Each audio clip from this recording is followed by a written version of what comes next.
Do Jews believe a person may be transactional with God? I've received a variation of this question too many times to count, so here are the broad considerations in a nutshell. There's this fantastic Hasidic story, which in my mind illustrates the key points very well. Back in the old country, a Chabad Chassid was once sitting among other Hasidim, each discussing their Rebbe, and it became a subtle flexing contest for each of their Rebbes. One said that my Rebbe's bracha caused a barren woman to give birth, the other said that my Rebbe's bracha made me a whole bunch of money, another said that my Rebbe's bracha quelled an oncoming pogrom. Finally, the Chabad Chassid piped in and he said, my Rebbe advised me to purchase a forest with the hope that the real estate in that area would appreciate. Instead, it depreciated greatly and I lost a ton of money on that deal. Perplexed, the other Hasidim said, okay, so what was the miracle? The Chabad Chassid smiled and he said, the miracle is that I am still a follower of this Rebbe. That's the end of the story, but let's try to unpack what I see as 6 principles on the Jewish understanding of divine reward and punishment. Number 1, Judaism of course subscribes to divine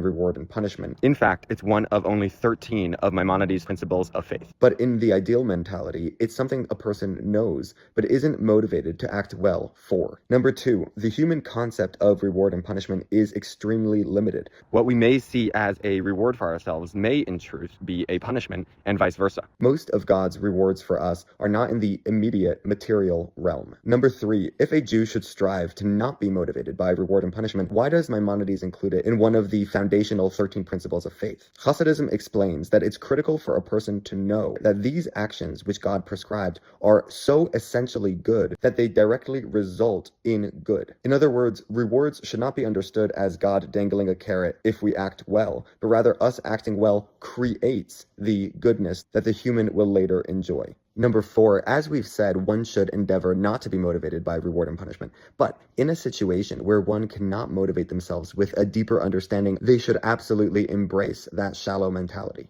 If a fear of a shallow punishment is the only thing preventing someone from committing murder, please, by all means, embrace that shallow motivation. Number 5, humans are complex beings, so even if someone has managed to transcend the surface level reward and punishment considerations, it is to be expected to occasionally have a mixing or a reversion to the more base considerations of reward and punishment. Number 6, the Rebbe explains that even if someone is living at the pathetic level where they're only thinking about what's in it for me, in their essence, have far deeper implications.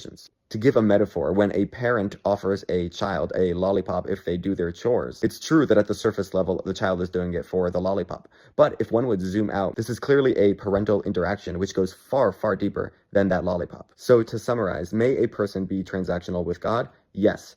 Ought they be? Ideally, no, but sometimes that's all you've got. But is transactionalism ever the essence of a relationship with the divine? No.